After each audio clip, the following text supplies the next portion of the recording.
फरमाए मेरे प्यारे हबीब अगर तू मेरे लिए सजदा लाया है तो सुन ले, क़यामत तक के लिए जो तोहफा आप मेरे लिए लाए हैं, जो तोहफा मैं आपको दे रहा हूँ, क़यामत तक मुक्तदी भी और इमाम भी यही अल्फाज दोहराएगा।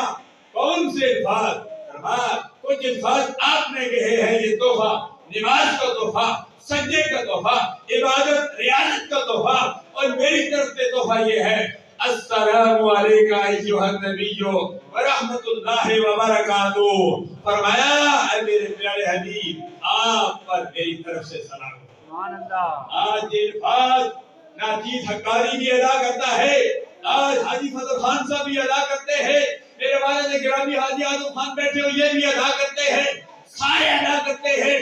जो कब्र में चले गए वो भी ये अदा करते रहे, जो जिंदा है वो भी ये अदा करते रहे, पीरानी पीशे अब्दुल कादिर जिलानी भी यही अदा करते रहे, सिद्दीक अकबर भी यही अदा करते रहे, उमर फारूक भी यही अदा करते रहे, उस्मान गनी भी यही अदा करते रहे, अली अल मुर्तजा शेर खुदा भी यही अदा करते रहे। अब क़यामत तक जो है, जो मुसलमान है, जो सरकार का उम्मती है, वो तहय्यात से लेकर अब्दुहु व रसूलहु तक, और इसके बाद दरूद शरीफ के और रब्बी जानी मुकीमत सलात, ये सारे कलिमात मुक्तदी भी अदा करता रहेगा, इमाम भी अदा करता रहेगा।